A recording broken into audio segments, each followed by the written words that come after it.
जय गुरुदेव। और दोस्तों, मेरे चैनल तंत्र अप्सरा साधना में आपका एक बार फिर से हार्दिक स्वागत है। और देखिए, आज मैं आपके सामने एक और बहुत ही सुंदर सी कहानी लेकर के आया हूँ। और कहानी एक शिक्षाप्रद कहानी है, जिससे कि आपके जीवन में बहुत बड़ी शिक्षा आपको मिलने वाली है इस कहानी से। क्योंकि ये चार बातें हैं और चारों बातें बहुत ही महत्वपूर्ण बातें हैं। तो देखिए, जिन भाइयों ने चैनल को सब्सक्राइब नहीं किया है वो चैनल को सब्सक्राइब कर लें ज़रूर, और बेल के बटन को भी प्रेस कर लें। ठीक है। तो कहानी इस प्रकार शुरू होती है। आज से 2000 वर्ष पहले की बात है। सृष्टिपुर नगर भारत का एक साधन संपन्न नगर था। चारों ओर खुशियों का वास था। लेकिन एक वर्ष ऐसा भी आया जब साधन संपन्न जो सृष्टिपुर नगर था उसमें भयंकर अकाल पड़ गया। इसी नगर में एक व्यापारी रहता था। उसका नाम था धनपत राय। अब व्यापारी का जैसा नाम था वैसा ही वो स्वयं भी थे, लेकिन अकाल पड़ने की वजह से उसका सारा धंधा चौपट होने लगा। व्यापारी के एक 22 वर्षीय बेटा था जिसका नाम था यशवर्धन। वो भी अपने पिता के अनुरूप बुद्धिमान था। वो नगर में अपने पिता के साथ में काम धंधे में सहायता करता था। एक रोज़ जब यशवर्धन अपने घर आया तो उसका पिता बहुत चिंतित लग रहा था। अपने पिता की चिंता को देख करके उसकी युवापन और जो उसकी मुस्कान थी वो छूमंतर हो गई, और वो उदास होकर के उसने अपने पिता के पास जा कर के वो बैठ गया। उसने स्थिति का जायजा लेकर के अपने पिताजी से धीमे से कहा कि क्या बात है पिताजी, आप आज इतने उदास क्यों लग रहे हैं। धनपत राय ने कहा कि नहीं, ऐसी कोई बात नहीं है बेटा। लेकिन यश ने कहा कि कोई बात नहीं है, कम क्या मतलब हुआ, आज सच में आप मुझे उदास लग रहे हैं। बताओ ना पिताजी, क्या बात है। ये क्या बताएंगे बेटा, मैं बताती हूँ। पिछले 2 महीने से अकाल पड़ने की वजह से हमारा धंधा चौपट हो रहा है और उन्हें इसकी जो है चिंता सता रही है। यश की माँ ने उसे पानी का गिलास देते हुए कहा। यश ने कहा कि क्या, लेकिन पिताजी आपने मुझे बताया क्यों नहीं। यश की माँ ने कहा कि बताने से क्या हो जाता, तुम तो अभी युवा हो और तेरे पिताजी अब बीमार रहते हैं, तो ऐसे में ये किसी दूसरे नगर जाकर के व्यापार भी नहीं कर सकते। धनपत राय बोला, मैंने बोला था ना कि तुम इसे न बताओ, लेकिन तुम हो कि मानती नहीं हो। यश की माँ बोली, तो क्या करती, आपको ऐसे चिंतित देख करके मुझे अच्छा नहीं लगता। अब हमारा यश बाहर जाकर के धंधा कर सकता है। यश ने आश्चर्य से कहा, लेकिन माँ मैं तो। यश की माँ बोली कि बेटा, क्यों, कुछ गलत बोल दिया क्या मैंने। वैसे भी 1-2 दिन तो तुम्हें बाहर की दुनिया में कदम रखना ही है, एक दिन तो धनपत राय ने कहा कि पर पार्वती, तुम ये क्या बोल रही हो, हमारा यश अभी बहुत छोटा है, ये कैसे व्यापार कर सकता है। यश की माँ ने कहा कि अजय क्यों नहीं कर पाएगा, आपने तो इससे भी कम उम्र में व्यापार करना शुरू कर दिया था, तो ये क्यों नहीं कर सकता। क्यों बेटा, सही कहा ना मैंने। यश को अचानक से हुई इस तरह की घटना समझ में नहीं आ रही थी। वो घर से बाहर पिता के साथ के बिना कभी भी नहीं गया था, और उसकी माँ तो अब ये चाहने लगी थी कि वो किसी दूसरे नगर जा कर के व्यापार करे। जब यश कुछ देर तक नहीं बोला तो उसकी माँ कहती है कि बोलो बेटा, चुप क्यों हो, अब तुम्हारे पिता के कंधों के भार को उठाने का वक्त आ गया है। अब तुम्हें जल्दी से जल्दी अपनी जिम्मेदारियों को समझना होगा। यश बोला कि माँ मैं।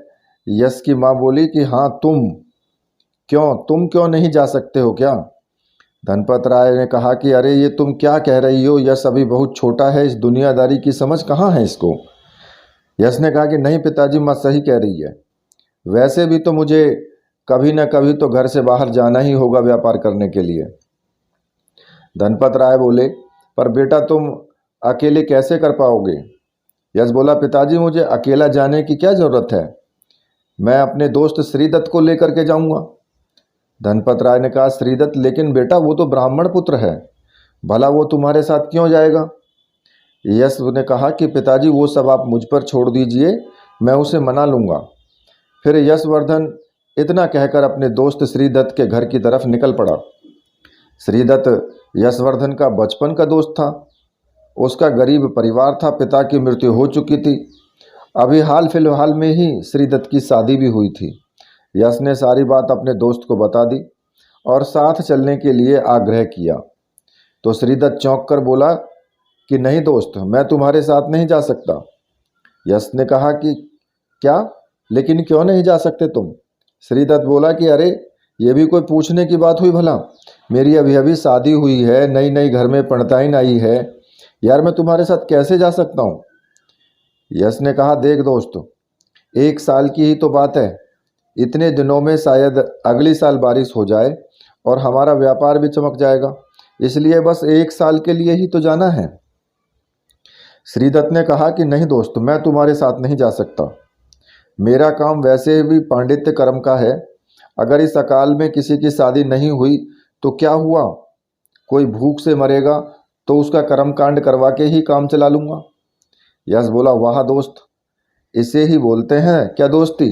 शादी के बाद तो तुम बिल्कुल ही बदल गए। मैंने तो तुम्हें बचपन से मेरा सच्चा दोस्त माना था, लेकिन तुम तो स्वार्थी निकले।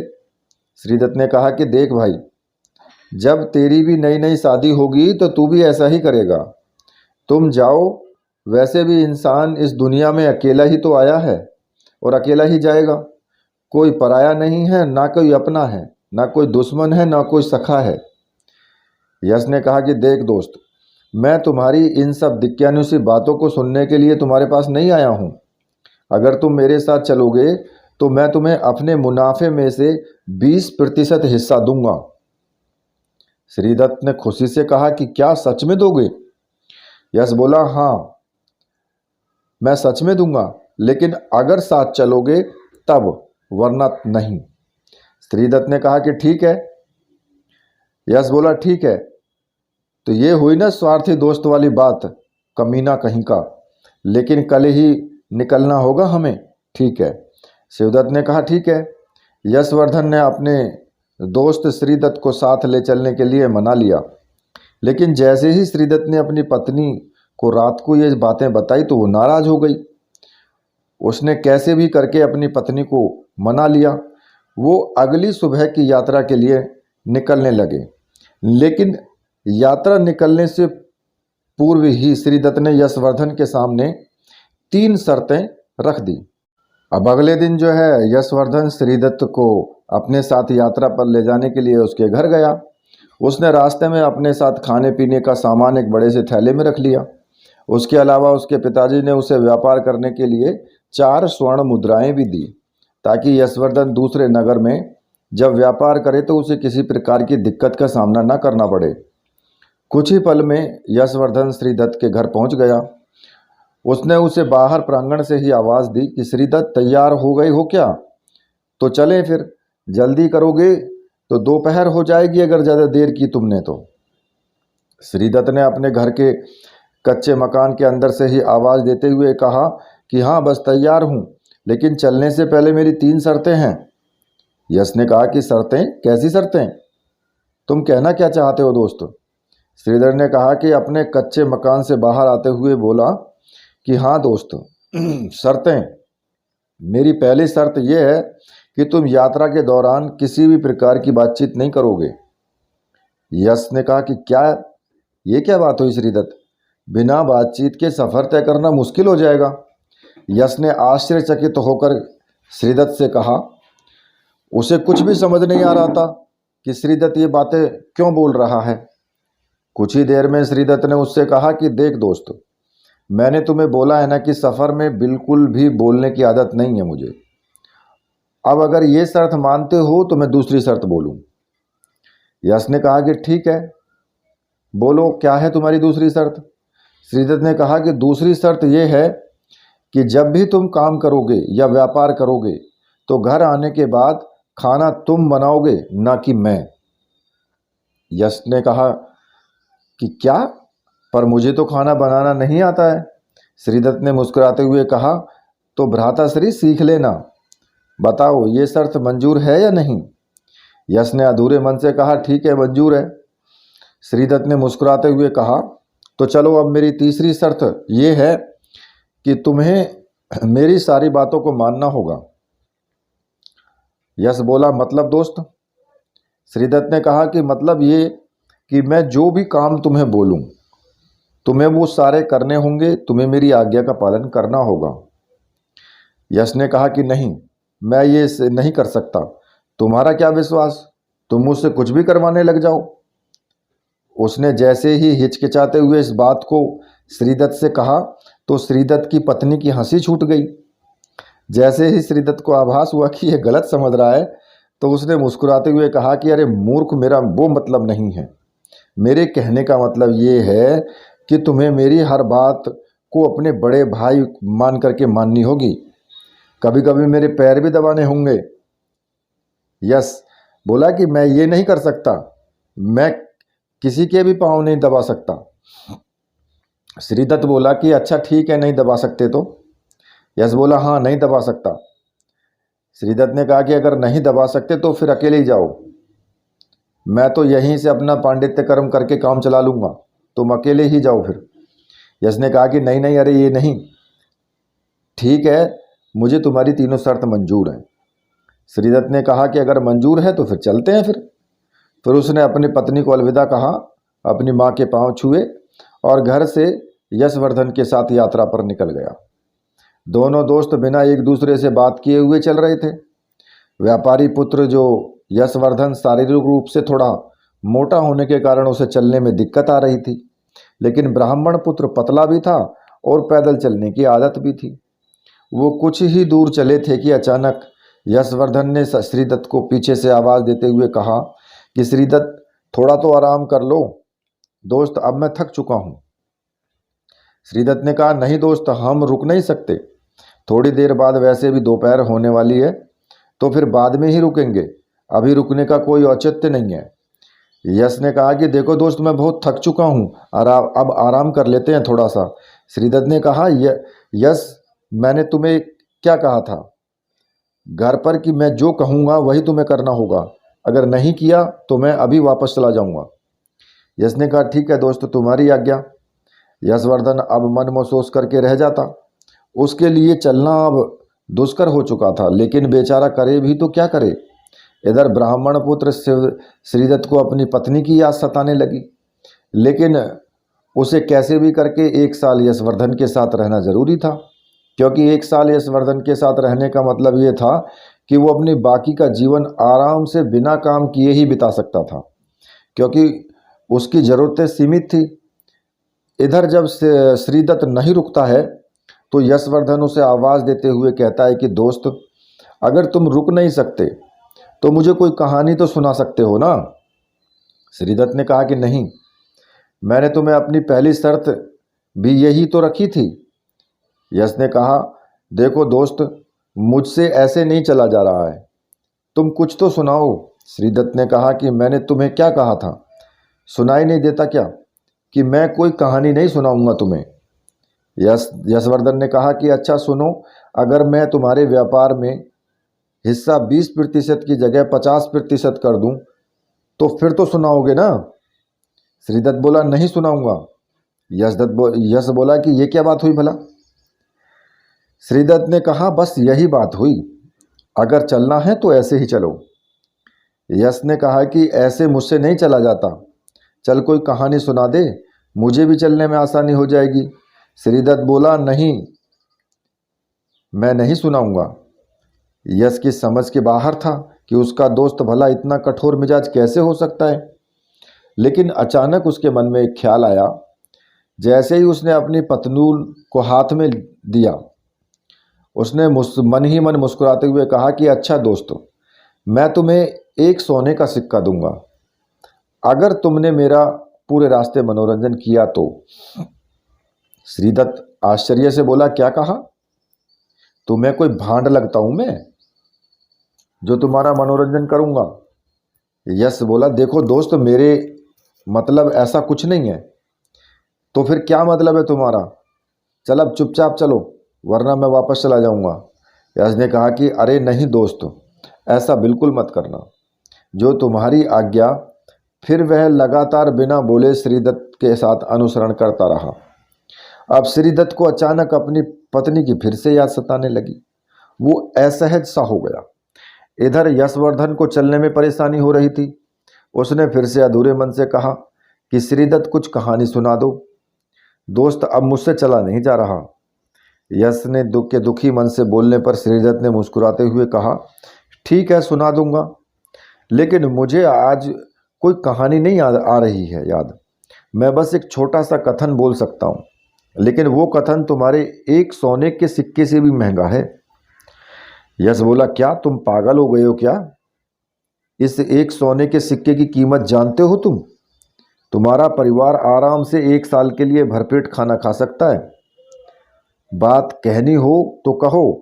अगर पूरे सफ़र में तुमने मुझे कहानियां सुनाई तो मैं तुम्हें 1 सोने का सिक्का दे सकता हूं, वरना नहीं।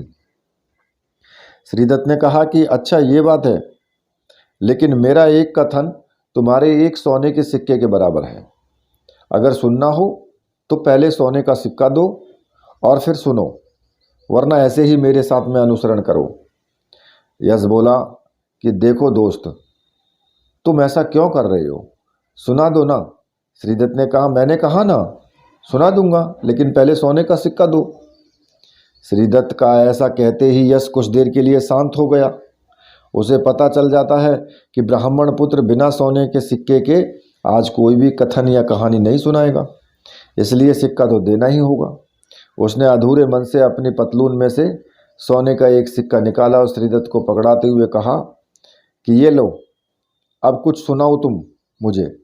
श्रीदत्त ने मुस्कुराते हुए सिक्का ग्रहण कर लिया और उससे कहा कि देखो दोस्त, 1 से भले 2 होते हैं। तुम कभी भी अकेला महसूस करो तो किसी दूसरे साथी की तलाश करना। यानी वो साथी कोई भी हो सकता है, इंसान भी हो सकता है, जानवर भी हो सकता है, या फिर कोई निर्जीव वस्तु जैसे कोई छड़ी, क्योंकि 1 से भले 2 होते हैं। बस मेरा जो कथन था वो पूरा हुआ, अब आगे बढ़ते हैं। श्रीदत्त के इतना कहते ही यशवर्धन ने मन ही मन गुस्सा आ रहा था उसको कि उसने इतने महंगे सोने के सिक्के के बदले में एक छोटी सी बात कही, लेकिन वह कर क्या सकता था? उसका सोने का सिक्का तो अब ब्राह्मण पुत्र के हाथ में जा चुका था। व्यापारी पुत्र अपने आप को ठगा हुआ सा महसूस कर रहा था। इधर जैसे ही सोने का सिक्का ब्राह्मण पुत्र के हाथ में आया तो उसका लालच और ज़्यादा बढ़ गया। यशवर्धन निराश हो गया। उसे ब्राह्मण पुत्र पर बहुत गुस्सा आ रहा था, क्योंकि उसने उसे कोई अच्छी कहानी कहने के बजाय उसे ऐसे ही एक कथन कह दिया। उसे मनोरंजन की आवश्यकता थी, लेकिन ब्राह्मण पुत्र ने उसका मनोरंजन नहीं किया और उसने सोने का सिक्का भी ऐसे ही ले लिया। दोनों दोस्त ऐसे ही बिना रुके हुए दूर तक चलते हैं। ब्राह्मण पुत्र लगातार तेज गति से आगे बढ़ रहा था, तो वहीं व्यापारी पुत्र को चलने में तकलीफ हो रही थी। अचानक कुछ दूर चलने के बाद व्यापारी पुत्र यशवर्धन ने श्रीदत्त से कहा, दोस्त, कोई कहानी सुना दो, सफ़र कट जाएगा। श्रीदत्त ने कहा, मैंने तुमसे पहले ही कह दिया था कि मेरे पास बस कुछ कथन हैं जो कहानियों से भी ज़्यादा अनमोल हैं, तुम्हारे जीवन में काम आएंगे। तुम कहो तो मैं सुनाऊं। यशवर्धन ने कहा कि हाँ, सुनाओ। तो श्रीदत्त ने स्वार्था वाली मुस्कुराते हुए कहा कि हाँ, क्यों नहीं, लेकिन बदले में 1 सोने का सिक्का लगेगा। मंजूर हो तो बोलो। यश ने कहा कि नहीं है मुझे मंजूर। श्रीदत्त ने कहा कि ठीक है, अगर मंजूर नहीं तो फिर ऐसे ही चलते हैं। यश ने कहा कि दोस्त, क्यों तकलीफ दे रहे हो, सुना दो ना। श्रीदत्त ने कहा, देखो दोस्त, तुम्हें पता है कि मैं गरीब आदमी हूँ। जब अकाल पड़ा हुआ है तो तुम्हारे पिताजी क्या ध्यान का मूल्य वही रखते हैं जो बारिश वाले वर्ष में रखते हैं? यश ने कहा कि ये क्या बात हुई, तुम्हारी कहानी का हमारे व्यवसाय से क्या मतलब? श्रीदत्त ने कहा कि मतलब है दोस्तों, जब तुम्हारे पिताजी अकाल वाले साल में धान का मूल्य कम नहीं करते तो फिर मैं इस वक्त क्यों कम करूं? जिस तरह से तुम्हारे पिताजी धान का मूल्य समय को देख करके बढ़ा देते हैं, ठीक वैसे ही मैंने भी अपने कथनों का मूल्य समय को देख करके बढ़ा दिया है।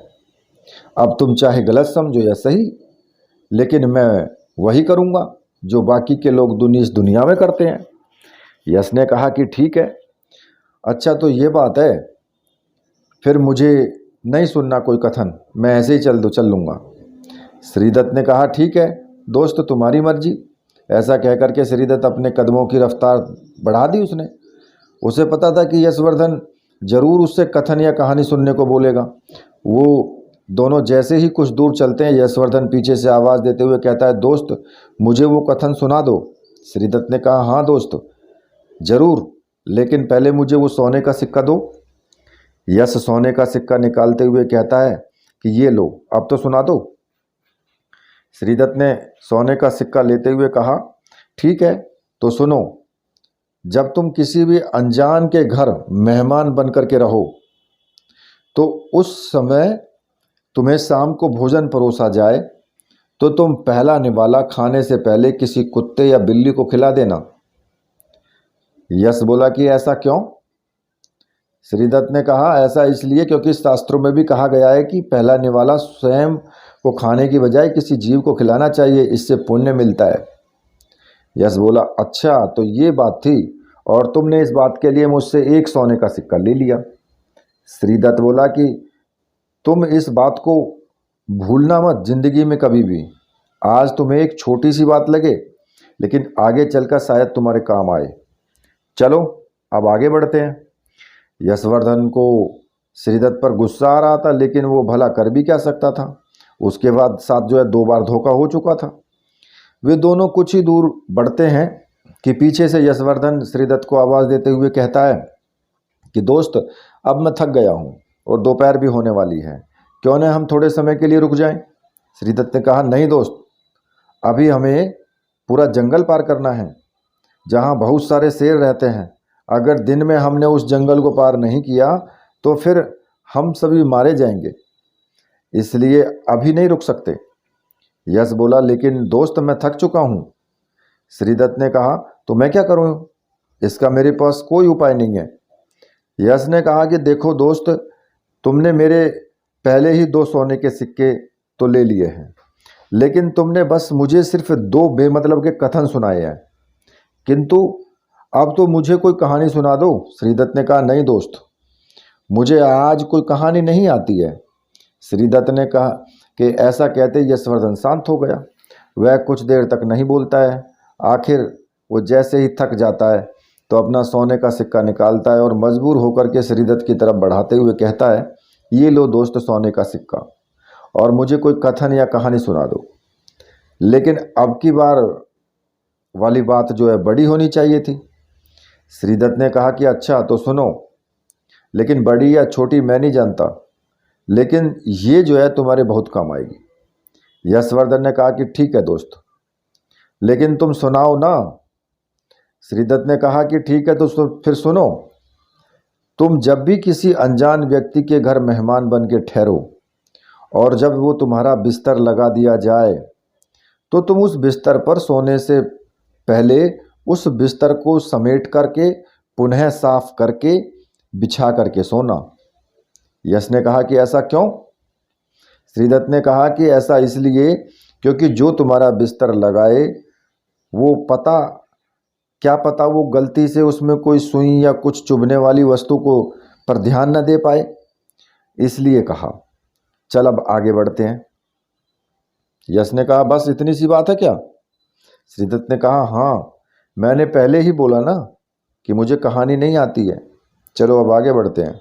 श्रीदत्त ने फिर यश को एक छोटा सा कथन सुना दिया और शायद उसके जो काम का नहीं था।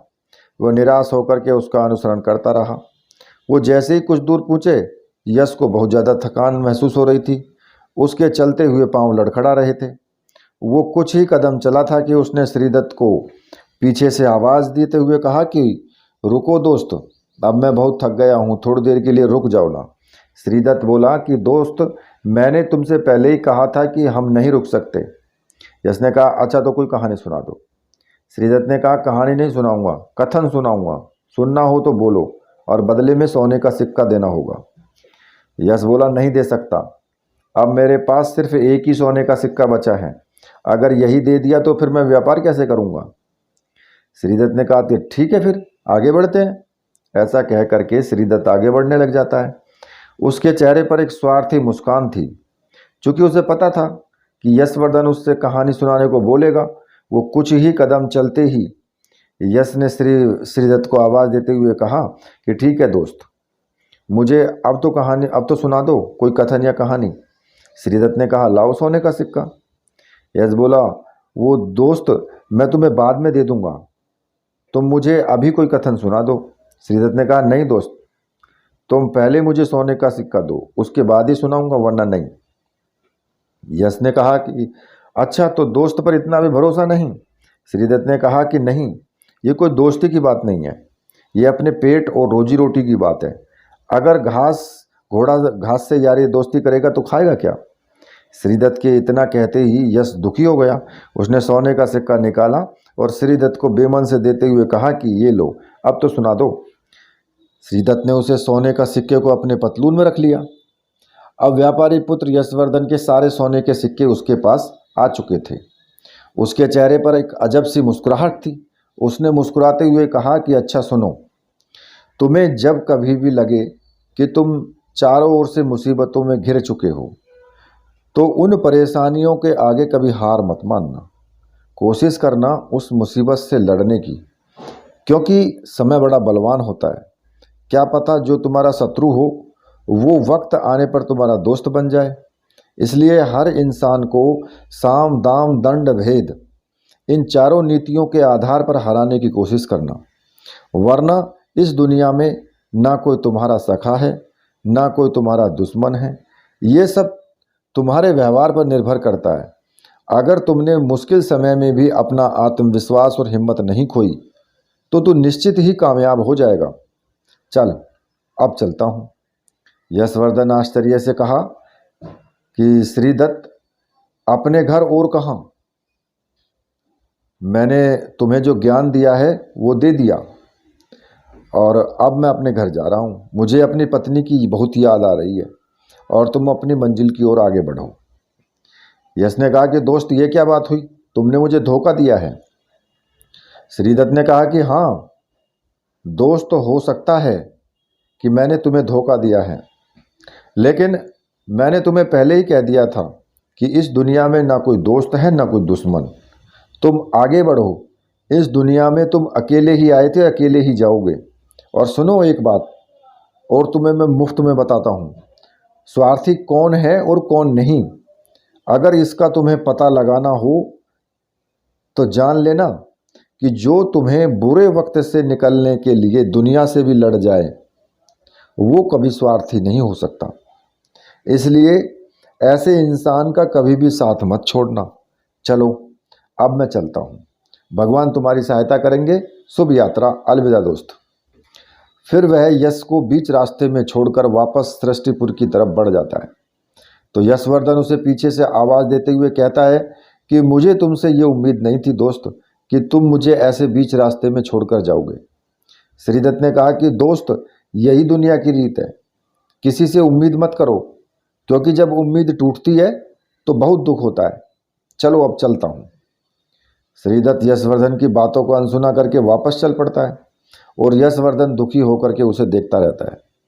श्रीदत्त उसके साथ ऐसा धोखा करेगा उसे पता नहीं था। श्रीदत्त ने बातों बातों में उसके चारों सोने के सिक्के भी ले लिए। अब उसके साथ सिवाय उसके माता पिता के आशीर्वाद के कुछ नहीं था। वो दूसरे नगर में बिना पैसों के कैसे व्यापार कर सकता है, इसका उसे बिल्कुल भी कुछ भी पता नहीं था। वो हताश होकर के एक पेड़ के नीचे बैठ जाता है। दोपहर हो चुकी थी। उसे कैसे भी करके शाम तक जो है जंगल को पार करना था। अब व्यापारी पुत्र जो था वो उदास होकर के चुपचाप आगे बढ़ रहा था। वो निराशा के गहरे अंधकार में कहीं खो चुका था। धीरे धीरे जंगल में अंधेरा छाने लगा। उसकी बेचैनी बढ़ने लगी थी, क्योंकि उसे जल्दी से उस जंगल को पार करना था। ऊपर से थकान भी उस पर हावी थी। उसके सारे सोने के सिक्के तो ब्राह्मण पुत्र श्रीदत्त ले गया। अब उसके पास सिवाय निराशा के कुछ भी नहीं था। उसे अब भूख भी लग चुकी थी, शाम होने वाली थी। जो मिट्टी का पात्र वो अपने साथ लाया था उसमें पानी खत्म हो चुका था, इसलिए उसे प्यास भी लग चुकी थी। इसी कारण उसने चारों ओर पानी की तलाश की। अचानक उसे कुछ दूर घने वृक्ष दिखाई दिए। उसने सोचा कि वहाँ पानी जरूर होगा, इसलिए वो अब उन वृक्षों की तरफ बढ़ चला। और जैसे ही उन वृक्षों के पास पहुंचा तो उसने देखा कि वहाँ एक तालाब था, लेकिन वो बहुत ही छोटा था। उसमें पानी बहुत कम मात्रा में बचा था। चूँकि वहाँ पर अकाल का प्रकोप था, उसने अपने थैले को नीचे रखा, फिर उसने तालाब के पानी में हाथ मुंह धोए। उसके बाद उसने अपनी माँ के हाथ का बना हुआ खाना खाया। वो जैसे ही पुनः तालाब में पानी पीने गया, अचानक आवाज़ ने उसे डरा दिया। सुनो मित्र, वो चारों ओर पेड़ों की तरफ देखने लगा। उसे लगा कि शायद कोई राहगीर उसे आवाज़ दे रहा है। उसने बिना किसी की बात पर ध्यान दिए जैसे ही पुनः तालाब का पानी पीने लगा, उसे अचानक वही आवाज़ सुनी। सुनो मित्र, मैं कुछ कह रहा हूँ। यशवर्धन डर के मारे इधर उधर देखने लगा। उसने चारों ओर देखने के बाद फिर जोर से कहा कि तुम कौन हो और मेरे सामने क्यों नहीं आ रहे हो? मैं तो तुम्हारे सामने ही हूँ दोस्त, लेकिन शायद तुम मुझे देखना ही नहीं चाहते हो। क्या मतलब? मुझे तो कुछ दिखाई नहीं दे रहा है। अरे नीचे देखो मित्र, नीचे। व्यापारी पुत्र डरता हुआ जब नीचे की तरफ देखता है तो उसे नजर आता है कि एक कछुआ पानी के बाहर आ रहा था। व्यापारी पुत्र ने उसकी तरफ डरते हुए कहा, तुम कौन हो? क्या तुम कोई यक्ष हो? कछुए ने कहा कि नहीं दोस्त, मैं कोई गंधर्व नहीं हूँ न यक्ष हूँ, मैं एक कछुआ ही हूँ। क्या तुम मेरी मदद करोगे? यश ने कहा, कैसी मदद? मैं तुम्हारी कोई मदद नहीं करूँगा। फिर व्यापारी पुत्र बिना हाथ पैर मुंह धोए जैसे ही वहाँ से जाने लगता है, वो कछुआ फिर से पीछे से आवाज़ देता है, मित्र सुनो तो मेरी बात को। अकाल का वर्ष है दोस्त, मुझे यहाँ मत छोड़ो, वरना मैं बिना पानी के मर जाऊँगा। यहाँ कृपया करके मुझे अपने साथ ले चलो, और यहाँ से आगे 100 मील बाद एक बड़ी सी झील है, तुम मुझे वहाँ पर छोड़ देना। मित्र मैं तुम्हारा आभारी रहूँगा। यश ने कहा कि नहीं, मैं इस मामले में तुम्हारी कोई मदद नहीं कर सकता। फिर यशवर्धन उस कछुए से बिना कुछ बात किए वहीं से वापस जाने लगता है। वो जैसे ही कुछ कदम चलता है तो उसे अपने दोस्त का कहा हुआ पहला कथन जो था वो याद आ जाता है, जिसमें उसने कहा था कि एक से भले दो। इसलिए वो पुनः उस तालाब की तरफ बढ़ता है और उस कछुए से डरते हुए पूछता है, अच्छा तुम हो तो कछुआ ही ना? कछुआ बोला कि हाँ दोस्त, मैं कछुआ ही हूँ, मैं कोई भूत पिशाच या बेताल नहीं हूँ। यश ने कहा कि अगर तुम कछुए ही हो तो फिर इंसानी भाषा में कैसे बात कर लेते हो? कछुआ बोला, वो मैं तुम्हें सब रास्ते में बता दूंगा, लेकिन क्या तुम मुझे उस झील के पास छोड़ दोगे? यश ने कहा ठीक है, छोड़ दूंगा, लेकिन वादा करो कि तुम मुझे धोखा नहीं दोगे। कछुए ने कहा कि अरे मित्र, मैंने तुम्हें अपना सच्चा दोस्त माना है, तुम मुझे मरने से बचाओगे, फिर भला मैं तुम्हें क्यों धोखा दूंगा? यश ने कहा ठीक है, लेकिन तुम मेरे साथ कैसे चलोगे? कछुए ने कहा कि कैसे का मतलब क्या हुआ? तुम मुझे अपने इस थैले में डाल लो और अपने बगल में थैले को लटका लेना।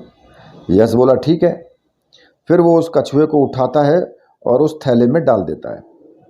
फिर वो अपने साथ में लाए हुए छोटे से मिट्टी के पात्र को पानी से भर लेता है, ताकि उसे बीच रास्ते में जब प्यास लगे तो वो पानी पी ले। फिर वो उस कछुए के साथ आगे अपनी मंजिल की तरफ चलने लगता है। धीरे धीरे सूरज डूब रहा था और व्यापारी पुत्र ने अब तक जंगल को पार नहीं किया था। इस वजह से वो बहुत बेचैन था और वो धीमे से कछुए से पूछता है कि यश ने कहा कि अच्छा, तुमने ये नहीं बताया कि तुम इंसानी भाषा कैसे बोल लेते हो? कछुआ बोला, ये तो हमें वरदान मिला हुआ है। यश बोला, मतलब? कछुए ने कहा कि मतलब यह है कि आज से 5000 वर्ष पूर्व एक देवता उस तालाब पर एक गरीब ब्राह्मण का रूप धारण करके आया था। तब हमारे पूर्वज ने उसका आदर सत्कार किया था। उन्होंने जल को शुद्ध बनाकर रखने के लिए अपने परिवार वालों से विशेष आग्रह किया था कि वे तालाब में हलचल ना करें ताकि पानी गंदा ना हो, लेकिन वो इंसानी भाषा में नहीं बोल सकते थे। तब उनकी सेवा से प्रसन्न होकर उस देवता ने हमारे वंश को वरदान दिया कि हम सभी इंसानी भाषा बोलकर सभी राहगीरों का मार्गदर्शन कर सकेंगे। यश बोला, तो अच्छा, तो ये बात है, तुमने खामखा मुझे डरा दिया था यार। कछुआ बोला कि कोई बात नहीं मित्र, लेकिन तुम अब तो नहीं डर रहे हो ना?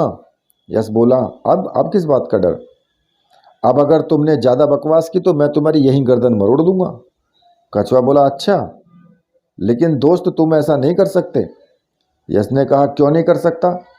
कछुआ बोला क्योंकि मैं अपनी गर्दन को अंदर छुपा लेता हूँ।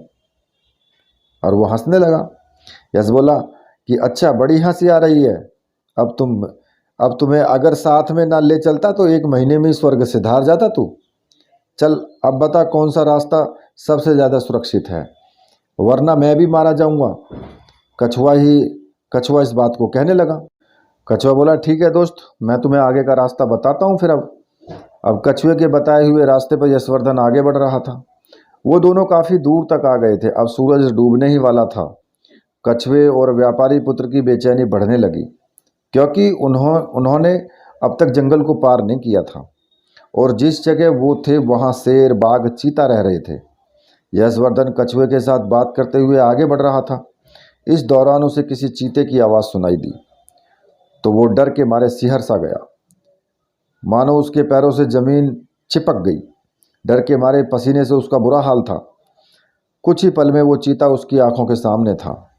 व्यापारी पुत्र के डर के मारे बुरा हाल था तो चीता व्यापारी पुत्र को एक खाने के रूप में देख रहा था। कछुए ने व्यापारी पुत्र से जोर से कहा, दोस्त अब जो कुछ भी मैं बोलूं वैसा ही तुम करना। यशवर्धन ने कहा कि क्या करूं मित्र? कछुआ बोला, तुम जल्दी से मुझे इस चीते की तरफ फेंक दो और दौड़कर उस पेड़ पर चढ़ जाओ। यश बोला, नहीं, मैं तुम्हें इसके आगे नहीं फेंक सकता, ये तुम्हें खा जाएगा।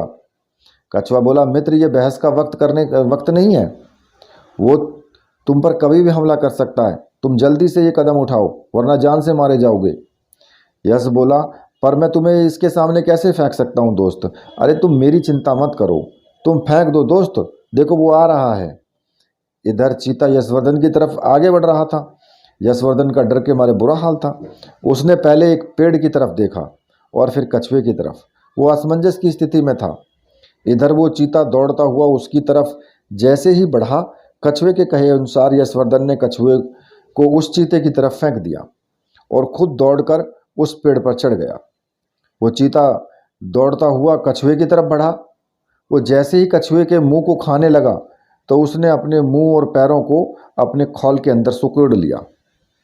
वो चीता उसे खाना चाह रहा था, लेकिन कछुए का खोल मजबूत होने के कारण वो उसे नहीं खा सका।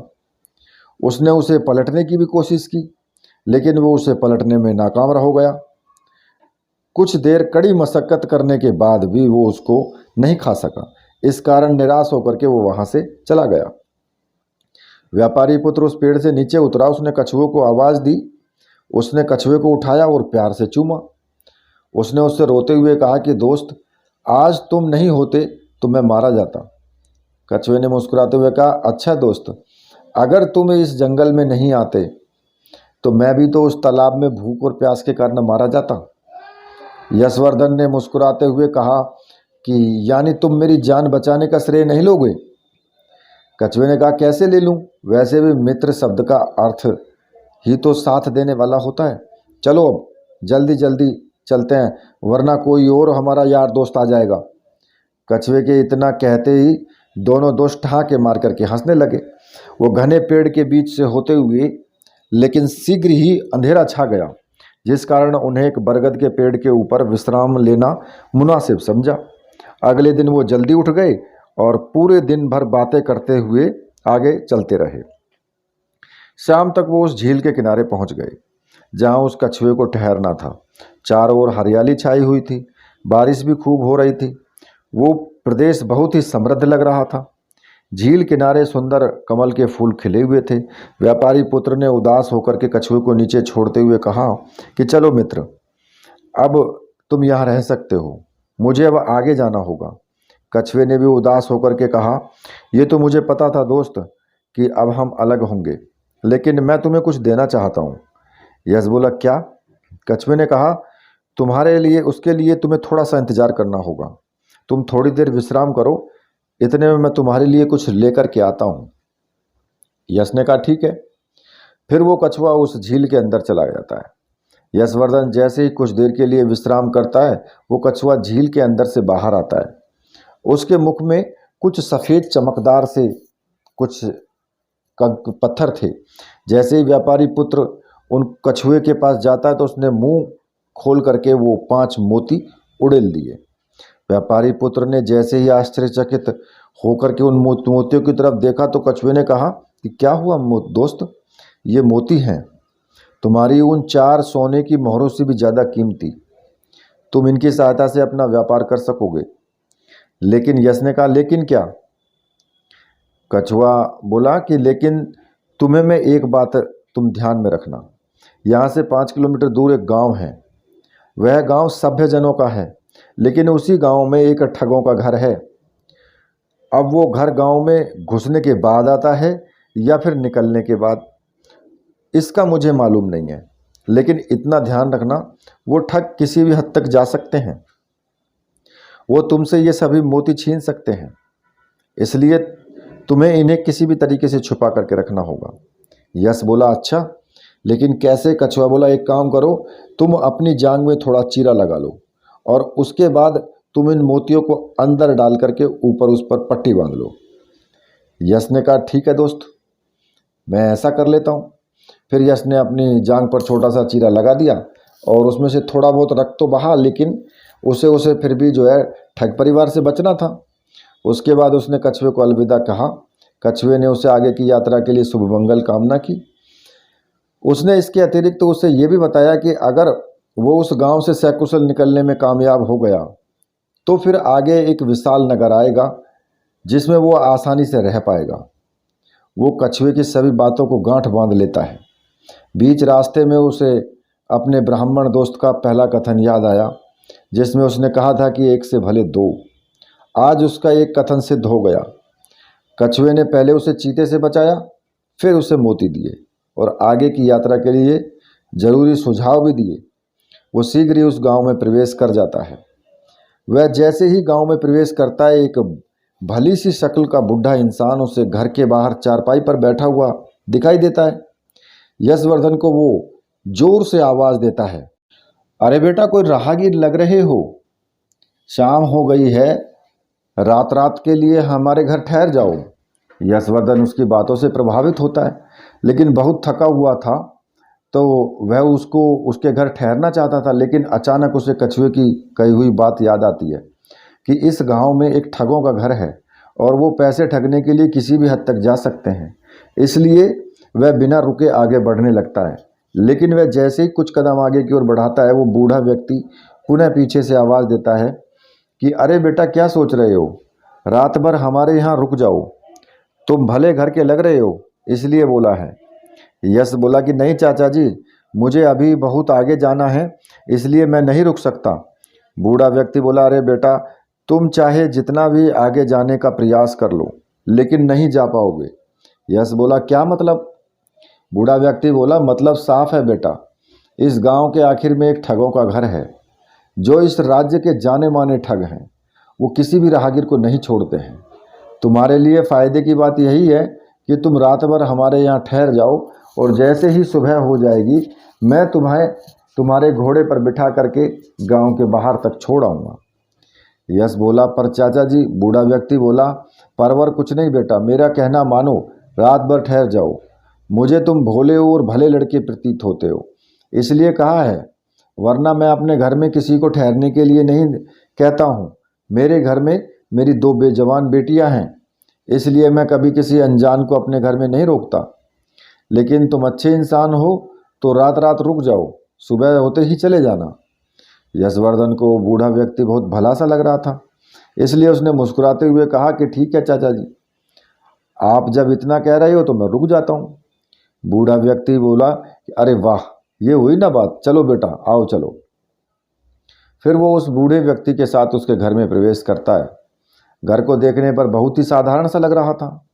यशवर्धन की नज़र अचानक एक लड़की पर पड़ती है जो लगभग 30 वर्ष की थी। बिखरे हुए बाल और मैले कुचैले से कपड़े, ऐसा लग रहा था जैसे वो बूढ़ा व्यक्ति बहुत ही गरीब था। वह लड़की एक चारपाई पर लेकर के आती है और यशवर्धन के लिए डाल देती है। बूढ़ा व्यक्ति मुस्कुराते हुए कहता है कि यह मेरी बेटी है अनंत प्रिया, 30 बरस की हो चुकी है बेटा, लेकिन अब तक शादी नहीं हो रही है।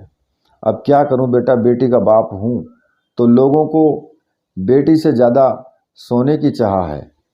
यशवर्धन उस लड़की को देखते ही दुखी सा हो जाता है। वो लड़की कुछ पल के लिए यशवर्धन के लिए जो है पानी पीने का गिलास लेकर के आती है। यशवर्धन पानी पीने के बाद धीमे से कहता है, लेकिन आप तो कह रहे थे कि आपके 2 बेटियां हैं, लेकिन छोटी वाली कहाँ है? बूढ़ा व्यक्ति बोला कि वो आज शाम के नाटक के लिए तैयार हो रही है। यश ने कहा, मतलब? बूढ़ा व्यक्ति बोला, मतलब ये कि मेरी बेटी गांव में रामलीला में सीता की भूमिका निभाती है, तो वो उसकी तैयारी कर रही है, इस कारण हमसे ज़्यादा बात नहीं करती। तुम एक काम करो, अभी जाओ और स्नान करके आ जाओ, तब तक मेरी बेटी तुम्हारे लिए खाना भी बना लेगी। यश बोला, ठीक है चाचा जी। फिर वो बूढ़ा व्यक्ति यशवर्धन के लिए स्नान घर में पानी रख देता है और उसे तौलिया भी देता है।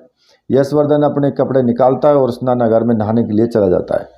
उसने आराम से स्नान किया और फिर जांग वाली पट्टी को भी अच्छे से बांध लिया। वो स्नान करने के बाद वापस उस चारपाई पर आकर के बैठ जाता है। कुछ ही देर में वो बूढ़ा व्यक्ति एक पानी का लोटा और एक बड़ी सी खाने की थाली लेकर के आता है, जिसमें खीर, हलवा, पूरी, आलू, छोले की सब्जी थी। वह उस थाल को यशवर्धन के आगे रख देता है। यशवर्धन को जोरों की भूख लगी हुई थी। वो बूढ़ा व्यक्ति यशवर्धन से कहता है, अच्छा बेटा तुम खाओ, तब तक मैं कुछ काम करके आता हूँ, और कुछ चाहिए तो बोल देना। यशवर्धन ने कहा, ठीक है चाचा जी। यशवर्धन ने थाल को अपनी ओर खिसकाया और पहले हलवे को खीर के साथ मिलाकर जैसे ही पहला निवाला लेने लगा, अचानक उसे ब्राह्मण पुत्र का कहा हुआ दूसरा कथन याद आ गया कि कभी भी तुम जब खाना खाओ तो पहला निवाला खुद खाने की बजाय किसी कुत्ते बिल्ली को खिला देना चाहिए, इससे पुण्य होता है और कभी अन्न की कमी नहीं होती। यशवर्धन ने तुरंत इधर उधर नज़र दौड़ाई तो उसने देखा कि एक बिल्ली उसके बिल्कुल पास में ही बैठी हुई थी। उसने उस निवाले को बिल्ली की तरफ फेंका। बिल्ली ने झट से निवाला खाया और जैसे ही यशवर्धन अगला निवाला अपने मुंह में लेने लगा तो बिल्ली छटपटाने लगी और मर गई। यशवर्धन डर के मारे कांपने लगा। उसे पता चल गया कि वो घर किसी साधारण बूढ़े व्यक्ति का नहीं है, बल्कि उसी ठग का है जिसके बारे में कछुए ने बताया था। उस ठग और उसकी बेटी को शायद उसके मोतियों के बारे में पता चल गया था, इसी कारण उन्होंने उसके खाने में जहर मिला दिया था। अब तो वो मुसीबत में फंस गया था। कछुए के मुताबिक उस घर से निकलना मुश्किल ही नहीं, नामुमकिन था। डर के मारे वो सिहर गया। उसने कांपते हाथों से उस बिल्ली को उठाया और दीवार के दूसरी तरफ फेंक दिया। उसने उस खाने के थाल को भी उसी दीवार की दूसरी तरफ उड़ेल दिया और फिर अपने हाथ धो लिए और पानी पीकर एक झूठी सी डकार ली ताकि उस ठग को शक ना हो कि उसने खाना नहीं खाया है। लेकिन आगे उसके साथ क्या होगा ये वो भी नहीं जानता था, क्योंकि ठग बहुत ही ज़्यादा चालाक और धूर्त था। वो यशवर्धन उस ठग के घर में फंस चुका था। अब उसे पता नहीं था कि भाई ठग का परिवार उसके साथ में आगे क्या करने वाला है। उसने ईश्वर का ध्यान दिया और चुपचाप वो खाट पर बैठ गया। उसे पता था कि मुसीबत कभी भी आ सकती है, लेकिन वो तो अब यह भी नहीं जानता था कि मुसीबत जनाना होगी या मर्दाना। वो चुपचाप सिर को नीचा झुका करके बैठ गया। इधर वो बूढ़ा ठग अपनी 30 वर्षीय बेटी अंदर उसके साथ मरने का इंतजार कर रहे थे। ठग ने थोड़ा गंभीर होकर के उससे पूछा कि बेटी तुमने क्या कहा था कि तुमने उसके खाने में जहर बहुत सारी मात्रा में मिला दिया था, लेकिन वो अब मरा क्यों नहीं अभी तक? अनंत प्रिया बोली, पिताजी मैंने तो मिलाया था, लेकिन अब वो कमबख्त नहीं मरा तो मैं क्या करूं? पता नहीं किस मिट्टी का बना है। ठग बोला, अरे बेटा ऐसा कुछ नहीं है, ध्यान से देखो, क्या तुमने उसके खाने में जहर मिलाया था? अनंत प्रिया ने कहा, हाँ पिताजी मिलाया तो था, अगर यकीन नहीं है तो आप खा करके देख लो। ठग ने थोड़ा सा क्रोधित होकर कहा, तू पागल हो क्या जो अपने पिता को मरा हुआ देखना चाहती हो? चल मैं देखता हूँ वो कैसे नहीं मरा, तब तक तुम हमारी दूसरी योजना पर काम करो। अनंत प्रिया बोली, जी पिताजी। इतना कहकर अनंत प्रिया अपने पिता के कहे अनुसार आगे की योजना को करने के लिए चली जाती है। इधर वो ठग यशवर्धन के पास में पहुंच जाता है और वो यशवर्धन से प्यार से कहता है, खाना खा लिया बेटा तुमने? यश ने झिझकते हुए कहा कि हाँ हाँ खा लिया चाचा जी, बहुत अच्छा लगा। ठग बोला, अच्छा? यश ने कहा, हाँ चाचा जी बहुत अच्छा लगा। यश जैसे ही बोलता है उसी दौरान वह मन में सोचता है कि कमीने, तुमने और तुम्हारी बेटी ने मुझे मारने की पूरी योजना बना रखी थी। ये तो भला हो उस ब्राह्मण दोस्त का जिसने मुझे वो अनमोल बात बताई, वरना मैं तो उस बिल्ली की तरह कब का लुढ़क गया होता। ठग ने कहा कि क्या सोच रहे हो बेटा? यश बोला, कुछ नहीं चाचा जी, सोच रहा था कि क्या आप इतना स्वादिष्ट भोजन सभी मेहमानों के लिए बनाते हो या सिर्फ ये मेहरबानी मुझ पर ही थी? ठग ने हिचकिचाते हुए कहा कि हाँ हाँ सबके लिए बनाते हैं, आखिर मेहमान भगवान का रूप हो जो होता है। यश मन में सोचता है कि हाँ तभी तो आप सब को शिव समझ करके जहर का भोग लगाते हो। हे भगवान, बुरा फंस गया आज तो मैं, अब क्या करूं? ठग ने कहा, क्या सोच रहे हो बेटा? यश बोला, कुछ नहीं चाचा जी। ठग कहने लगा कि अरे बेटा, मैं भी कितना मूर्ख हूँ, तुम थके हुए हो, तुम्हें नींद आ रही होगी, मैंने तुम्हारा बिस्तर लगवा दिया है, कमरे में जाओ, तुम जाकर वहाँ पर सो जाओ। यश ने झूठी मुस्कुराहट मुस्कुराते हुए कहा कि ठीक है चाचा जी। वह धीरे धीरे उस कक्ष की तरफ बढ़ता है।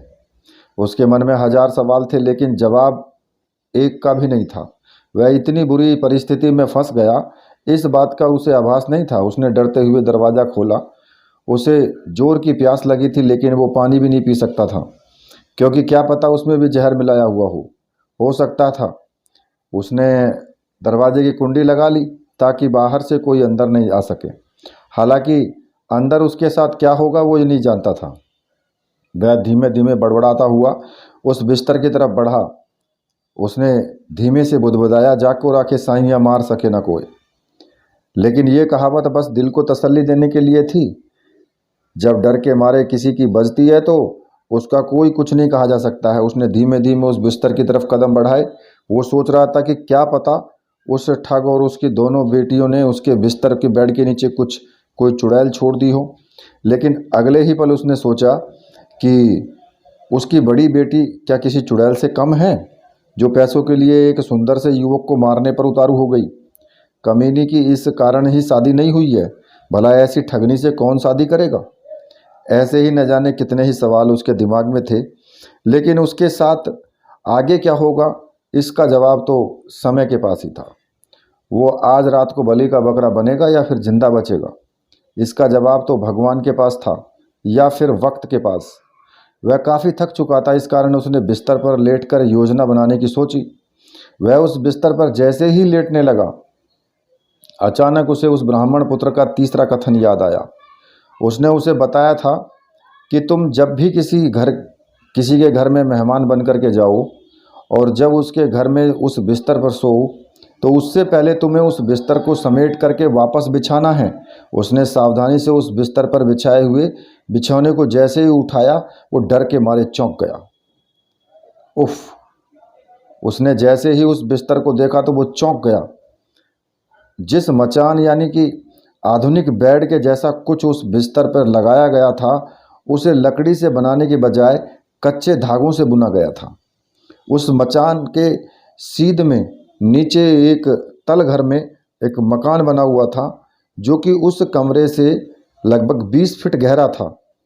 उस कक्ष में एक तेल की कढ़ाई चल रही थी जिसमें तेल उबल रहा था। वो डर के मारे सिहर गया। आग की लपटें और तेल की गर्मी को ऊपर तक महसूस किया जा रहा था। उसका सारा शरीर कांपने लगा। उसकी मौत का पूरा बंदोबस्त किया गया था। कच्चे धागों से बुना हुआ वो मचान, फिर उस पर सुंदर सा बिस्तर लगा हुआ था ताकि किसी को भी कोई शक ना हो। फिर जो कोई भी उस बिस्तर पर सोता, उसके वजन से वो धागे टूट जाते और बिस्तर सहित वो कढ़ाई में जा गिरता। उसमें उबलता हुआ तेल था और पल भर में ही उसकी भुर्ती बन जाती। लेकिन एक बार फिर उस ब्राह्मण के कथन ने उसको बचा लिया। उसने अपने माथे का पसीना पोंछा और उस बिस्तर को पुनः उसी तरह बिछा दिया। अब वो निराशा के गहरे अंधकार में डूब गया था। उसे पता था कि अब इस ठग के घर से निकलना मुश्किल ही नहीं नामुमकिन था, लेकिन उसे कैसे भी करके वहाँ से निकलना था। उसने इधर उधर नज़र दौड़ाई तो उस कक्ष में एक खिड़की नज़र आई। लेकिन जैसे ही उसने उस खिड़की को खोल करके देखा तो पता चला कि वो मकान ज़मीन से लगभग 20 फुट ऊपर था। ऐसे ही ज़मीन पर पहुंचना मुश्किल था। उसने निराश होकर उस खिड़की को पुनः बंद कर दिया। इधर एक पहर बीत जाने के बाद जब यशवर्धन कढ़ाई में नहीं गिरा तो उसकी बड़ी बेटी और वो ठग दोनों उसकी छोटी बेटी के कक्ष की तरफ जाते हैं और वहाँ जा कर के अपनी छोटी बेटी को उसे मारने के लिए एक रणनीति तैयार करते हैं। जैसे ही वो कमरे के अंदर प्रवेश करते हैं तो उनकी छोटी बेटी ठग की रूपवती अपने बालों को संवार रही थी। दिखने में वो बहुत ही सुंदर थी और घुटनों तक खूबसूरत और चमकदार बाल, शरारती नैन नक्श, केतकी के फूलों की पंखड़ियों से उसके प्यारे होठ, किसी पर्वत के ऊपर से गिर बहते हुए झरने की तरह उसकी सुंदर बाहें। उफ, एक बार अपने खुले बालों को लहरा दे तो कोई भी नौजवान बलि का बकरा बन जाए। वो अपने परिवार की सबसे कुशल ठगनी थी।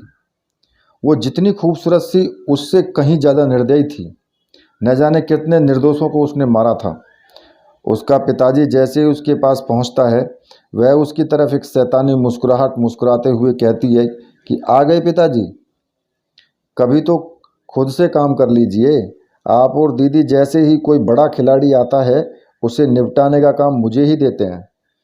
अनंत प्रिया बोली कि तो क्या करें छुटकी, आज वाला बहुत शातिर है। एक तो हमें अब तक का पता नहीं कि उसने धन कहाँ छिपा रखा है और दूसरा उसने हमारी दोनों योजनाओं को असफल कर दिया। रूपवती बोली कि अच्छा चलो कोई नहीं, मैं जाती हूँ, मैं भी तो देखूँ कि वो इस रूपवती के रूप से कैसे मोहित होकर सब सच सच नहीं बता देता। ठग बोला हाँ हाँ बेटा जाओ, मेरा आशीर्वाद तुम्हारे साथ है। उसने अपने पिताजी के कहे अनुसार एक बड़ा सा खंजर लिया और उसे अपने बगल में छुपा लिया। इसके अलावा उसने एक बेहोश करने वाली दवा की डिबिया यानी एक बोतल भी अपने साथ में ले ली। फिर उसने एक दूध का गिलास हाथ में लिया और यशवर्धन के कक्ष की तरफ वो चल दी। इधर यशवर्धन कक्ष में एक कोने में उदास बैठा हुआ था। वह उस घर से बाहर निकलने की योजना बना रहा था, लेकिन उसके दिमाग में कोई विचार नहीं आया। वो चिंताशील अवस्था में बैठा हुआ था कि अचानक कमरे के दरवाजे को पीटने की आवाज़ सुनाई दी। यशवर्धन ने डरते हुए कमरे के दरवाजे की तरफ बढ़ा। उसने कांपती हुई आवाज़ में पूछा कि कौन? रूपवती बोली कि मैं रूपवती, दरवाज़ा खोलिए, आपके लिए दूध लेकर आई हूँ। यश बोला मैं कभी दूध नहीं पीता। रूपवती बोली अच्छा, लेकिन आप दरवाज़ा तो खोलिए ना। यश बोला ठीक है। फिर यशवर्धन ने डरते हुए दरवाज़ा खोला। दरवाजे पर रूपवती को देखकर वह हक्का बक्का रह गया। वह साड़ी में किसी परी से कम नहीं लग रही थी। उसके मुख पर कातिलाना मुस्कुराहट थी। रूपवती ने दरवाजे को बंद किया और यशवर्धन की तरफ मुस्कुराते हुए कहा, आप अब तक सोए नहीं? मेरी बहन ने कितना खूबसूरत बिस्तर लगाया है आपके लिए। यश बोला कि हाँ हाँ कमाल है। पहले तो आपकी बहन ने हमारे लिए इतना सारा अच्छा खाना बनाया कि अगर वो बिल्ली मेरे पास नहीं होती तो मैं लुढ़क जाता। और अब अगर मैंने सोने से पहले इस बिस्तर को ना संभाला होता तो नीचे तेल में तल करके मेरी भुर्जी बन जाती। और आप कह रही हो कि मैं सोया नहीं क्यों नहीं अब तक? रूपवती बोली अच्छा, लेकिन आप चिंता न करें, मैं और मेरी बहन और मेरे पिताजी की तरह मैं नहीं हूँ। यश बोला हाँ हाँ पता है, आप उससे भी ज़्यादा खतरनाक हैं। अब शायद दूध में भी जहर मिला करके लाई हैं।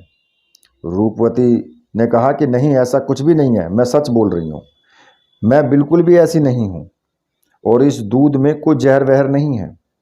यश बोला लेकिन इसका मैं कैसे यकीन करूँ? रूपवती बोली अच्छा कोई बात नहीं, अगर इस दूध का मैं एक घूंट पी करके दिखा दूँ तो फिर यकीन हो जाएगा ना आपको? यश बोला हाँ हो जाएगा, पी कर बताइए फिर। रूपवती ने कहा ठीक है। और फिर रूपवती ने दूध के गिलास में से एक घूंट दूध का पी लिया। यशवर्धन उसको ध्यान से देख रहा था।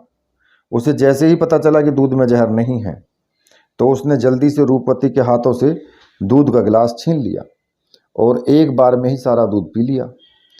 यश बोला आह मज़ा आ गया, लेकिन एक ही गिलास क्यों लेकर आई? मुझे भूख लगी थी, एक और ले आती तो आपकी मेहरबानी होती। रूपवती ने शैतानी मुस्कुराहट मुस्कुराते हुए कहा अच्छा, लेकिन मैं यहाँ आपको दूध पिलाने नहीं, एक काम की बात करने आई हूँ। यश ने कहा कि क्या? रूपवती बोली, मैंने सुना है कि आपके पास धन है। अब मुझे बातों में घुमाने की आदत तो है नहीं, मैं ठहरी एक ठगनी, इसलिए सीधी काम की बात करूंगी।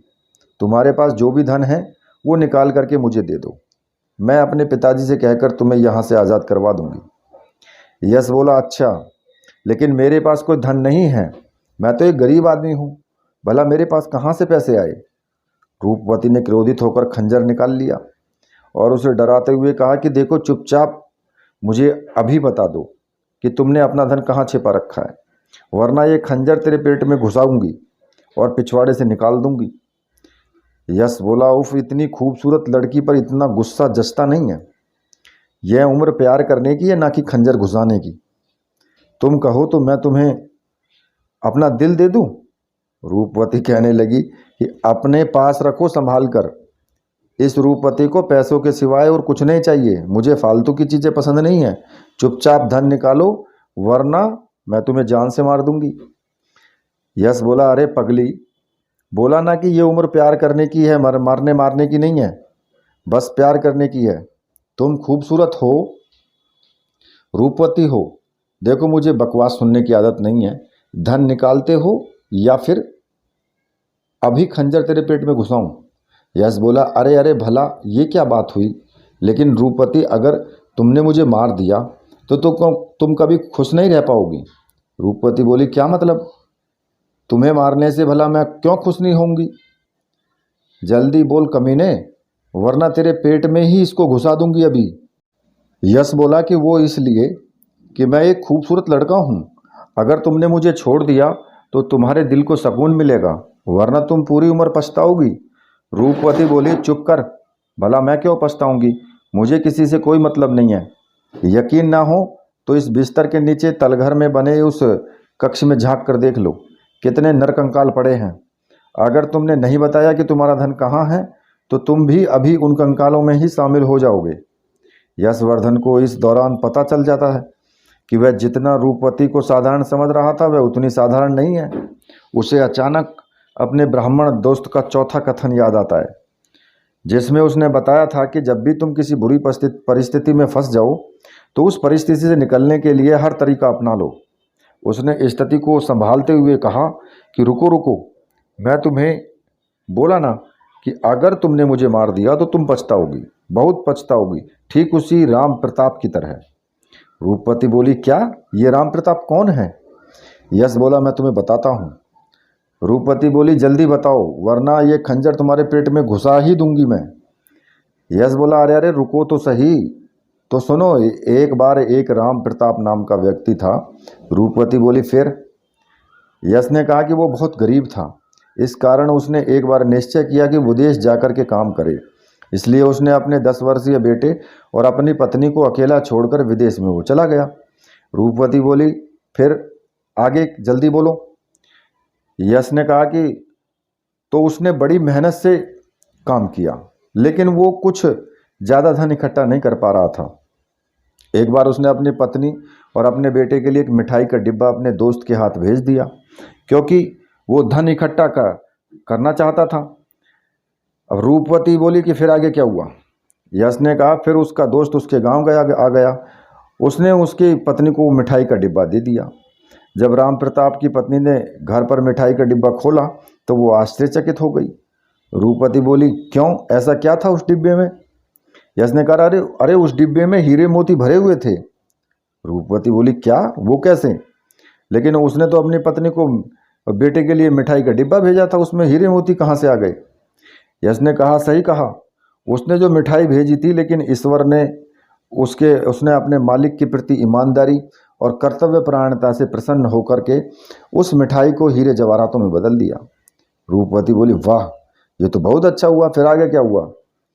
यश ने कहा, फिर राम प्रताप की पत्नी ने घर में निर्माण कार्य शुरू करवा दिया।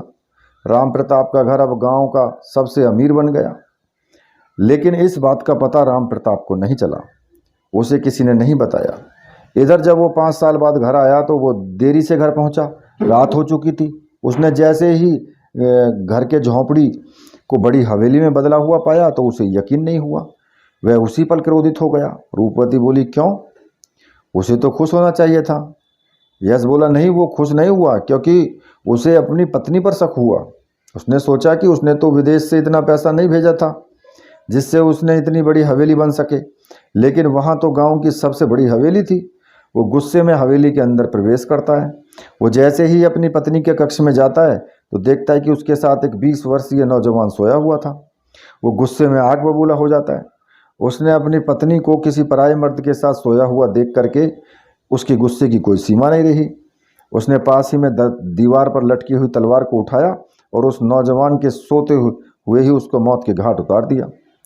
उस युवक की चीख के साथ ही उसकी पत्नी खड़ी हुई। उसने उस नौजवान को मरा हुआ देख अपने पति को इस अवस्था में देख करके वो चौंक गई। उसने कांपती आवाज में कहा कि ये क्या किया आपने राम प्रताप?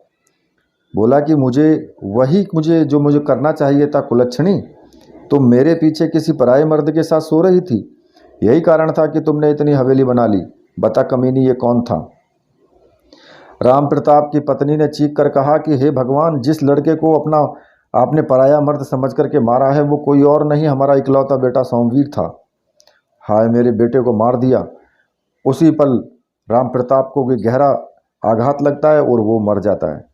अपने पति और जवान बेटे को मरा हुआ देख करके उसकी पत्नी भी सदमे से मर गई। रूपवती ने दुखी होकर कहा, हे राम, ये तो बहुत गलत हुआ।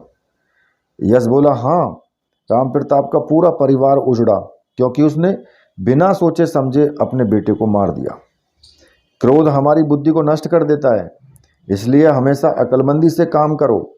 इसलिए मैं तुम्हें कह रहा हूं कि मुझे मारकर तुम्हें कुछ नहीं मिलने वाला है, फिर भी राम प्रताप की तरह तुम पछताओगी तुम। रूपवती ने खड़ा होकर यशवदन के पेट पर वो खंजर लगाकर गुस्से में कहा, अच्छा, बात का विषय मत बदलो, चुपचाप उस धन के बारे में बता दो जो तुम लेकर के आए हो, वरना ये खंजर मैं तेरे सीने में घुसा दूंगी। चल बता। यश ने कहा कि अरे अरे, शांत तो हो जाओ। यशवर्धन उस ठगनी को अपनी बातों में उलझाकर कैसे भी करके मूर्ख बनाने का प्रयास कर रहा था, लेकिन ये सब इतना आसान नहीं था। खैर, उसने मौका पाकर अगली चाल चल दी। इधर रूपवती का पिता और उसकी बड़ी बहन गहरी नींद में सो गए। रात का दूसरा पहर शुरू हो चुका था। यश को कैसे भी करके वहां से निकलना था। वह आगे कुछ सोच पाता इससे पूर्व ही उस ठगनी ने फिर क्रोधित होकर कहा कि तुम धन बताते हो या नहीं? यश ने कहा कि अरे ठहरो ठहरो, मैंने तुम्हें कितनी बार कहा है कि मेरे पास कोई धन पैसा वगैरह नहीं है। अगर तुमने मुझे मार दिया तो तुम भी उसी लक्खी बंजारे की तरह कहोगी, हाय मेरे मोती, हाय मेरे मोती।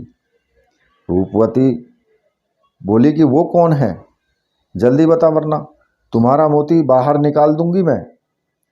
यश ने कहा, बताता हूँ, ठहरो। रूपवती ने कहा कि तुम वो कहानी सुनाते हो या नहीं, जल्दी से बताओ वरना। यश बोला, ठीक है, एक बार लक्खी नाम का बंजारा था। रूपवती बोली, तो?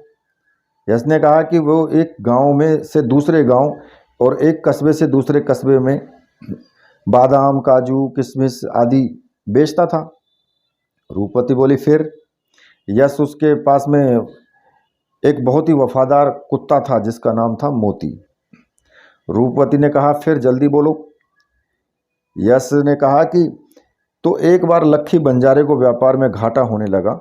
इस वजह से उसने अपने व्यापार को वापस सही रास्ते पर लाने के बजाय उसने एक सेठ जी से पैसे उधार लेने को कहा। सेठ ने उसे पैसे उधार देने से मना कर दिया क्योंकि उसके पास गिरवी रखने के लिए कुछ था ही नहीं। रूपवती ने कहा कि फिर? यश ने कहा कि फिर जब सेठ नहीं माना तो उसने अपने वफादार कुत्ते को 1 साल के लिए गिरवी रख दिया और कुछ धन लेकर के वहां से चला आया। उसने मोती को सेठ की सेवा के लिए बोल दिया और सेठ जी से कहा कि वो 1 साल बाद उसके पैसे मूल सहित वापस लौटा देगा और अपना कुत्ता वापस लेकर के आ जाएगा। रूपवती ने कहा, फिर क्या हुआ आगे? यश ने कहा कि फिर वो बंजारा वहां से चला गया। उसने व्यापार करना शुरू कर दिया, उसे मुनाफा होने लगा। इधर मोती भी अपने सेठ जी की सेवा में लगा हुआ था। एक रोज 4 लुटेरों ने सेठ जी की दुकान को लूट लिया। मोती ने उन्हें देख लिया, लेकिन अगर वो उस वक्त उन पर भौंकता तो फिर वो लुटेरे उसे मार देते। रूपवती बोली तो फिर क्या हुआ, जल्दी बोलो। यश ने कहा फिर वो उन लुटेरों का पीछा करते हुए जाने लगा। सभी लुटेरे गांव के बाहर एक बरगद के पेड़ के नीचे रुके। उन्होंने समय की नजाकत को ध्यान में रख करके उन पैसों को उस पेड़ के नीचे मिट्टी में दफना देने का सोचा, क्योंकि क्या पता उनके पास पैसे होने की वजह से राज्य का राजा उन्हें दंडित कर देता। अब रूपवती बोली फिर। यश ने कहा कि फिर वो वहाँ से चले गए। मोती सेठ जी के घर वापस आ गया। अगले दिन जब से दुकान के लुट जाने का सेठ जी विलाप कर रहा था, तो मोती ने सेठ जी की धोती को अपने मुंह में पकड़ करके खींचना चाहा। पास में ही खड़े एक मुखिया की नज़र जब मोती पर पड़ी तो उसने सोचा कि, और सेठ जी से कहा कि ये कुत्ता किसका है। सेठ जी ने कहा कि यह कुत्ता तो लक्खी बंजारे का है। मुखिया बोला कि यह कुत्ता मुझे बुद्धिमान प्रतीत हो रहा है और शायद यह आपको कहीं ले जाना चाहता है, तभी यह आपकी धोती खींच रहा है। सभी लोग हाँ हाँ कहने लगे। सेठ जी, मुखिया जी सही कह रहे हैं, हम इस कुत्ते के साथ साथ चलते हैं। फिर मुखिया जी और पूरा गांव कुत्ते के पीछे पीछे चलने लगा। मोती ने पेड़ के नीचे पहुंच करके उस जगह को खोदना शुरू कर दिया जहां वो धन छुपाया गया था। गांव वालों ने उस जगह को खोदा तो सेठ जी के सारे पैसे निकल आए। सेठ जी ने मोती के माथे को चूमा और वो बहुत खुश हुए। घर आकर उन्होंने बही के कागज़ को निकाला जिस पर उन्होंने लक्खी बंजारे को दिए गए धन का उल्लेख किया था। रूपवती बोली फिर क्या हुआ। यश ने कहा कि फिर उन्होंने उस कागज़ को एक ताबीज़ में डाला और मोती के द्वारा किए गए बहादुरी और बुद्धिमानी कार्य का उल्लेख किया। उन्होंने ये भी लिखा कि वो मोती को तुम्हारे पास आने के लिए छोड़ रहे हैं और पूरे पैसे और उसका ब्याज मोती की बहादुरी के मद्देनज़र माफ़ कर रहे हैं। उसने उस ताबीज़ को मोती के गले में डाल दिया और मोती को अपने मालिक के पास जाने के लिए बोल दिया। अब मोती को सेठ जी के निर्णय पर बहुत खुशी हुई। वो दौड़ता हुआ अपने मालिक लक्खी बंजारे के घर की तरफ जाने लगा। इधर लक्खी बंजारे ने भी मोती को छुड़ाने के लिए वो मूलधन और उसका ब्याज इकट्ठा कर लिया था, इसलिए वो सेठ जी की दुकान की तरफ आ रहा था। गांव से बाहर मोती को अपनी ओर आता देखकर लक्खी बंजारे को गुस्सा आ गया, क्योंकि उसे शक हुआ कि मोती जानबूझकर सेठ जी की दुकान को छोड़कर भाग कर आया है। इसलिए उसने क्रोधित होकर अपनी तलवार निकाली और मोती को जान से मार दिया। मोती का सर जैसे ही दूर गिरा तो उसमें डाला गया एक ताबीज़ लक्खी बंजारे के पैरों में आकर के गिरा। उसने उसे खोला और पढ़ा तो उसने अपने किए पर बहुत पछतावा होने लगा। उसने अपने गुस्से में अपने सबसे प्यारे और वफादार मोती को मार दिया, पर वहीं पर ही हाय मोती करता हुआ वो भी मर गया। रूपवती बोली हे राम, ये तो बहुत बुरा हुआ। यश ने कहा हाँ सही कहा, अगर तुमने भी मुझे मार दिया तो तुम भी उसी लक्खी बंजारे की तरह कहोगी हाय मेरे हर्षवर्धन, हाय मेरे हर्षवर्धन। रूपवती बोली तुम चुप करो और चुपचाप उस धन का पता बताओ, वरना मैं तुम्हें मार दूंगी। यश ने कहा कि लेकिन मुझे मारने से तुम्हें क्या मिलेगा, तुम चाहो तो मुझसे शादी कर सकती हो, तुम बहुत खूबसूरत हो। रूपवती बोली अच्छा, तो फिर कोई प्रेम कहानी सुनाओ। फिर लेकिन अब की बार वाली कहानी का अंत बुरा नहीं होना चाहिए, वरना मैं तुम्हारे सीने में ये खंजर घुसेड़ दूंगी। यश को उसी पल पता चलता है कि ठगनी उसकी कहानी सुनने की कला से प्रभावित हो रही है, इसलिए उसे अब ठगनी को हराने के लिए अगली चाल चलनी थी। अचानक उसकी नज़र उसके हाथ में उस नशे की डिबिया पर पड़ी जो उसे वो बेहोश करने के लिए लाई थी। वह जब कुछ देर नहीं बोलता है तो रूपवती को क्रोधित होकर के उसने कहा कि कहानी सुनाते हो या तुम्हें अभी मार दूं। यश बोला सुनाता हूँ, लेकिन पहले तुम ये तो बताओ कि तुम्हारे हाथ में ये डिबिया किस चीज़ की है। रूपवती बोली डिबिया को देखते हुए कि ये इसे तो मैं तुम्हें बेहोश करने के लिए लाई थी। यश बोला ओह, इससे कोई बेहोश कैसे होता है, क्या है ना, मैंने आज तक कोई ऐसी चीज़ नहीं देखी। रूपवती बोली अच्छा, ये तो बहुत आसान होती है। फिर उसने डिबिया को खोला, फिर कहा कि सबसे पहले इसे खोलो। यश ने कहा फिर।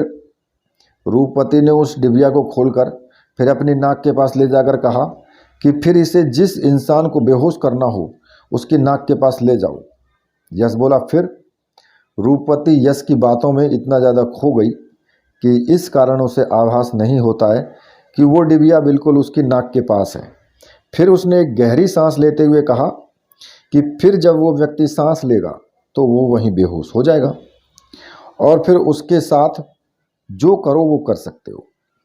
रूपवती ने अज्ञानतावश उस डिबिया के पदार्थ को सूंघ लिया और वो वहीं बेहोश हो गई।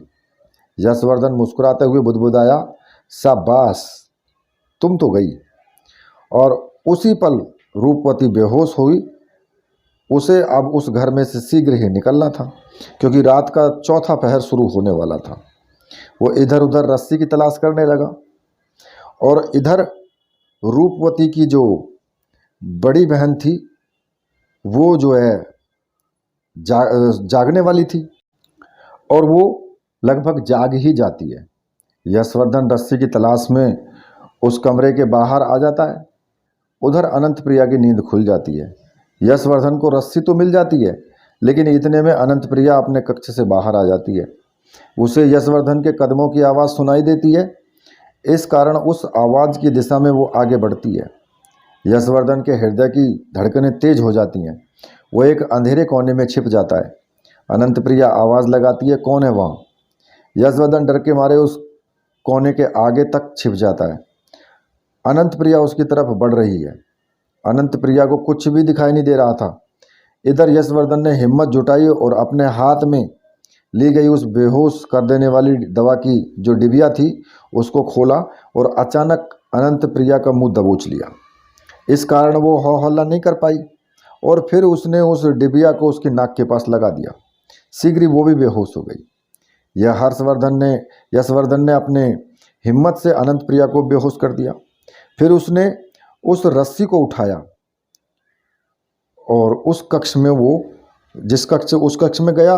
उसने चारपाई पर एक पायदान से उस रस्सी को बांधा और अपना सामान नीचे लटकाया और खिड़की के अंदर से होते हुए नीचे की तरफ जाने से पहले उसने रूपवती की तरफ मुस्कुराते हुए कहा, अलविदा ठगनी, मज़ा आया तुम्हें हारने में। फिर वह उसी पल उनके अस्तबल में गया। उसने एक पतले से घोड़े को खोला और उस पर चढ़ गया। शीघ्र ही वो उज्जैन नगरी पहुंचा। इधर ठग और उसके परिवार को पता चला कि वो लड़का भाग गया है तो उन्होंने अपनी मूर्खता पर बहुत गुस्सा आया। खास तौर से रूपवती को, जिसे अपने रूप और बुद्धि पर बहुत घमंड था, वो चकनाचूर हो गया। एक व्यापारी पुत्र ने उसके सारे मंसूबों पर पानी फेर दिया और ये सब हुआ उस ब्राह्मण पुत्र श्रीदत्त के उन 4 कथनों की वजह से। हर्षवर्धन को आभास हो गया कि निसंदेह उसके दोस्त के चारों कथन उसके सोने के सिक्के से भी महंगे हैं। हर्षवर्धन ने उज्जैन में अपना व्यापार पुनः स्थापित किया। उसने वहीं पर उस एक व्यापारी की पुत्री से शादी भी कर ली। 2 वर्ष के अंतराल के बाद यशवर्धन अपने माता पिता से मिलने अपने नगर सृष्टिपुर अपनी पत्नी के साथ आया। उसके माता पिता को उसकी बहादुरी और उसकी बुद्धिमानी पर गर्व हुआ। उनका व्यापार पुनः पटरी पर लौट आया। यशवर्धन ने साबित कर दिया कि अगर धैर्य से काम लिया जाए तो मुश्किल से भी मुश्किल शत्रु को पराजित किया जा सकता है। तो देखिए, ये कहानी एक बहुत ही मज़ेदार कहानी भी है और एक शिक्षाप्रद कहानी भी है। इन सभी बातों से हमें अपने जीवन में याद रखना चाहिए और इनको अपने जीवन में बिल्कुल एक आधार बना करके चलना भी चाहिए। जिन भाइयों को कहानी पसंद आई है, कहानी को लाइक ज़रूर करें, शेयर करें, चैनल को सब्सक्राइब करें। इसी के साथ मैं आपसे विदा लेता हूं। अगली कहानी लेकर के फिर उपस्थित होऊंगा। तब तक के लिए राधे राधे।